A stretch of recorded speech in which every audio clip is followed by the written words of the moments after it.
वर पाठीमागे घेतल्याची माहिती मिळते।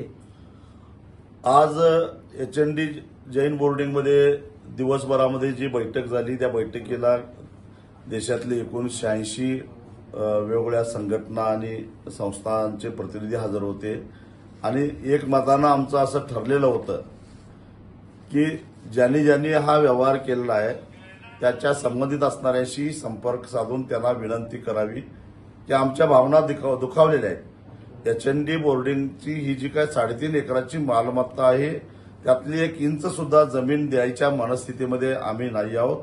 ही सगळीच्या सगळी मालमत्ता जशीच्या तशी एचएनडी बोर्डिंगच्या मालकीची राहिली पाहिजे।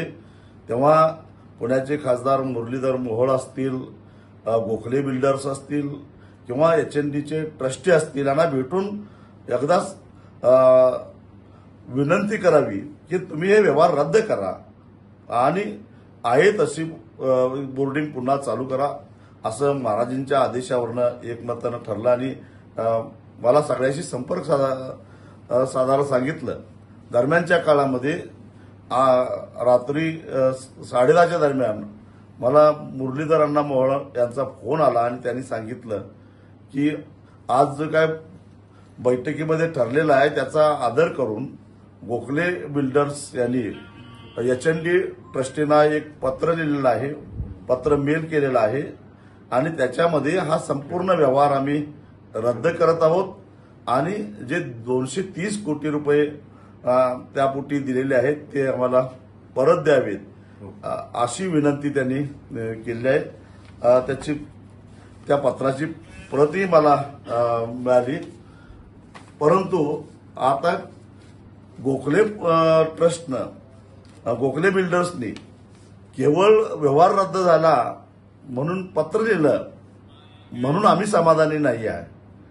हा व्यवहार रद्द करण्यासाठी ट्रस्टीनी पुढे आलं पाहिजे आणि हा व्यवहार पूर्णपणे रद्द झाल्याशिवाय, कारण आता आज ह्या क्षणाला या मालमत्तेवर गोखले डेव्हलपर्सचं नाव आहे, ते नाव तेव्हाच कमी होईल जेव्हा हा व्यवहार रद्द होईल आणि हा व्यवहार रद्द होण्यासाठी दोन्ही पार्ट्या पुढे येणं गरजेचं आहे आणि जोपर्यंत व्यवहार रद्द होऊन पुन्हा पूर्ववत या 3.5 एकर जागेवर एचएनडी बोर्डिंगचं नाव लागत नाही, ट्रस्टचं नाव लागत नाही, तोपर्यंत आमचा लढा संपणार नाही। आमच्या आंदोलनाच्या ऍक्टिव्हिटी ज्या काय चालू आहेत त्या तशाच राहणार।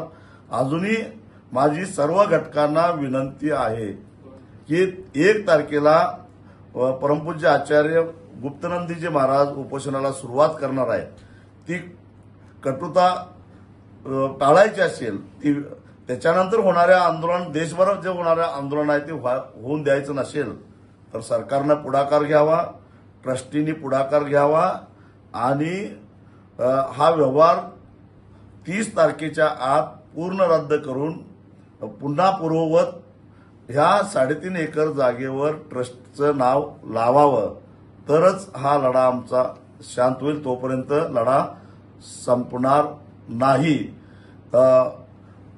आम्ही केवळ पत्र लिहिलं म्हणून समाधान मानणार नाही, तर हा व्यवहारच रद्द झाला पाहिजे या मताशी आम्ही ठाम आहोत। काही माध्यमातून बातम्या यायला लागल्या व्यवहार रद्द झाला म्हणून, देशभर आता ज्या काही ऍक्टिव्हिटी चालू आहेत, उद्या संपूर्ण देशामध्ये मूक मोर्चे निघणार आहेत, ते निघणारच, कारण व्यवहार रद्द होत नाही तोपर्यंत आंदोलन संपणार नाही। गोखले बिल्डर्सकडून एक पाऊल पुढे टाकलं गेलेलं आहे। गोखले बिल्डर्स म्हणाले की आम्हाला 230 कोटी रुपये माघारी द्या, त्यानंतर आम्ही हा व्यवहार जो आहे तो रद्द करू। यासाठी आता ट्रस्टींनी, ज्यांनी हे 230 कोटी रुपये जे आहे ते ट्रस्टच्या नावावरती घेतले आहेत, त्यांनी हे पैसे रिटर्न देण्यासाठी नेमकी काय भूमिका घेतली पाहिजे? गोखले बिल्डर्सनी जे पाऊल टाकलेलं आहे त्याचं आम्ही स्वागतच करतो आणि ट्रस्टींना आज सुद्धा आम्ही देशभरातल्या सगळ्या संस्थांनी मिळून विनंती केली आहे की बाबांनो असं काय करू नका, ट्रस्टच्या विकासासाठी आम्ही सारे पुढे यायला तयार आहोत, निधी उभा करायला तयार आहोत, तेव्हा हा व्यवहार रद्द करा अशी विनंती केली आहे आणि आता तुमच्या माध्यमातून सुद्धा आम्ही त्यांना विनंती करतो ताबडतोब हा व्यवहार रद्द करून त्यांचे पैसे त्यांना परत देऊन टाका, अन्यथा 1 तारखेला महाराजांचं उपोषण सुरू झाल्यानंतर आम्ही ट्रस्टींच्या दारात जाऊन उपोषणाला बसल्याशिवाय सोडणार नाही।